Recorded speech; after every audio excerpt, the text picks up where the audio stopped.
Welcome back. This is Satan's Trilogy. I am the author and the narrator. This will be reading 20. Book 1, Chapter 3.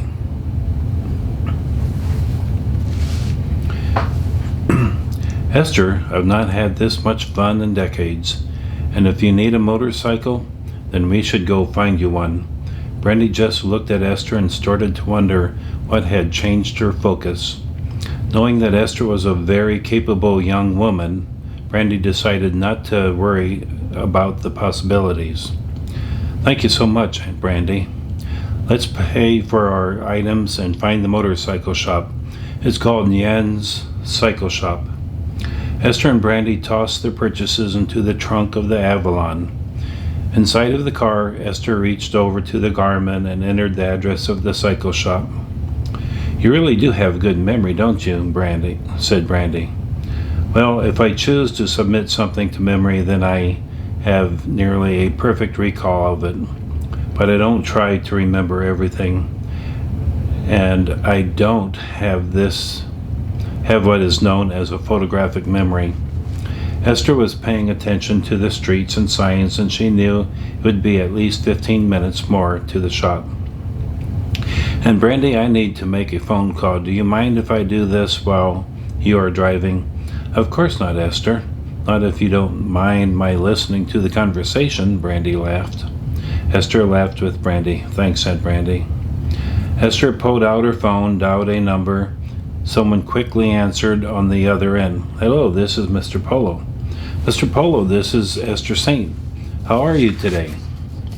Esther, what an unexpected surprise. It's nice to hear from you. I am doing well, thank you. And what can I do for you? Esther quickly responded. My Aunt Brandy and I were shopping today in your wonderful store using the debit card that you very kindly gave me, and I want to thank you for that. At the moment, I am just a bit concerned about your store associate, Bushra. She didn't show up for work today, and I was told that is uncommon for her.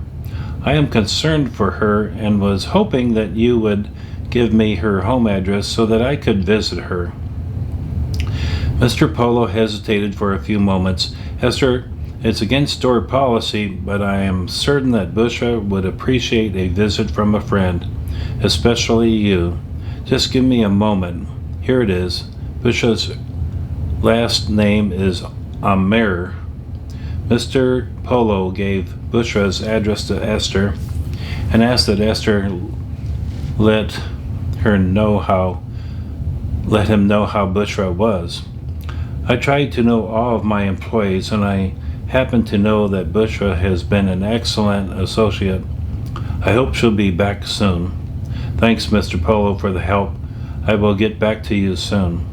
At that moment, Brandy pulled into the parking lot of Yen's cycle shop.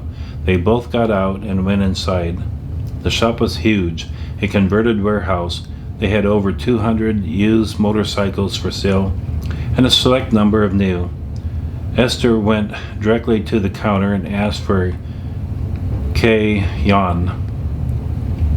Please tell Mr. Yan that Esther Saint is here. A man in his mid-30s of Chinese descent came out. Slender and rather handsome, he was wearing a denim smock used by the mechanics while working on motorcycles. Mr. Yan was wiping his hands with a clean paper towel, having just washed his hands. Mr. Yan walked around the counter and stopped in front of Esther and Brandy. Mr. Yan spoke. Good morning. I am Mr. Yan, and you must be Esther Saint. Mr. Yan was looking at Esther with a somewhat amazed look. Good morning, Mr. Yan. Thank you for seeing me. Uncle Hung tells me that you will sell me a like-new motorcycle for a very fair price. I am looking for speed, maneuverability, and quick response. I thought the Kawasaki Ninja 650R on the floor looked good enough to fit my needs. The lime green one. Brandy was again impressed that Esther, having spotted the motorcycle, while hardly glimpsing at the showroom floor. You have made a wise choice. The bike is like new. It has only 600 miles on it, and I have personally checked out the mechanics on the bike.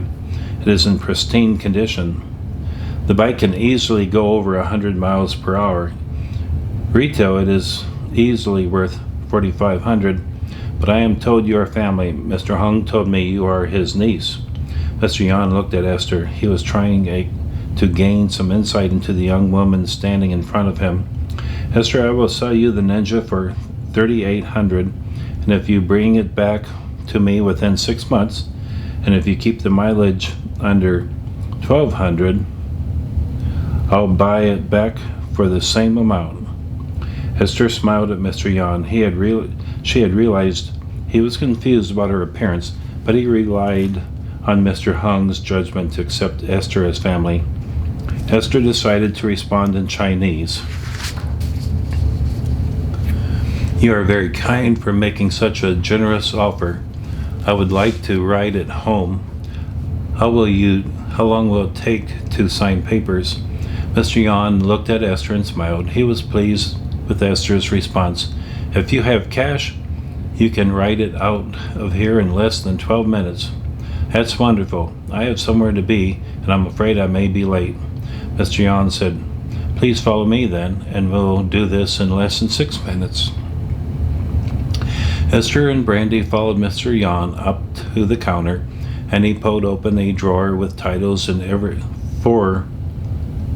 motorcycle in the shop. The titles were filed by make, then year. Mr. Yan pulled out the title in less than 60 seconds, and Esther handed him her debit card. Mr. Yan had seen a similar card before on his visit to Hong Kong. He learned that the card was better than gold and had a guaranteed cash value of over $10 million in American dollars. He swiped the card on a machine and then said, Esther Saint, your card has been accepted. Now just fill out your address and sign your name at these 2 places. Do you have an insurance card on you? Esther pulled out an insurance card printed only in Chinese. Mr. Yan read the card, then scanned both sides on a printer and handed it back. At some time, Esther, you'll probably want to find a insurance company in this country. I'm afraid if you handed that card to an officer, he would be very confused. Esther finished filling out the papers and moved them towards Mr. Yan, placing the pen at the side. Esther, you should receive the title in a few weeks. Here's your receipt title and copies of the purchase. Understand that you are running late for something, but I would strongly suggest you grab a helmet and perhaps a jacket on the way out. If you decide to keep them, you can pay for them the next time you visit my shop. Here are the keys. The tank is full of gas. Esther Saint, thank you for coming to my shop. Please ride carefully. Allow me to put this temporary plate on the bike. Esther bowed to Mr. Yan. Thank you for all of your help. Yes, I will need a helmet and jacket. As Esther picked out a black full-face helmet for maximum head protection, Mr. Yan placed a temporary license plate on the motorcycle. Esther found a nicely tailored black leather jacket with a zippered liner for warmth and could be removed for warmer weather. Brandy was standing close by. She was watching several men shopping for used bikes. All 3 looked like professional businessmen, and Brandy was curious about them. Esther turned to Brandy, handing her the zipper liner from the jacket. And Brandy, the garment can get you home. I just want to check up on that wonderful salesgirl, and then I'll be home. I studied a map of the streets this morning, and I'll have no problem getting back to our home. Perhaps you'll be able to instruct Cousin Chen's family where to place our things. As they walked towards the motorcycle, Mr. Yan opened a double-wide door, enabling Esther to ride the bike out of the store. Esther grabbed one last item, a large brown leather backpack, which she put her purse into, then slung around her back. Giving her Aunt Brandy a hug and promising she would see her back home in 2 or 3 hours, Esther pulled the helmet on and started the Ninja. It no sooner came alive than Esther put it into gear and spun out of the shop. Esther was off and on a mission. And that's the end of Chapter 3, Book 1. Hope you enjoyed it.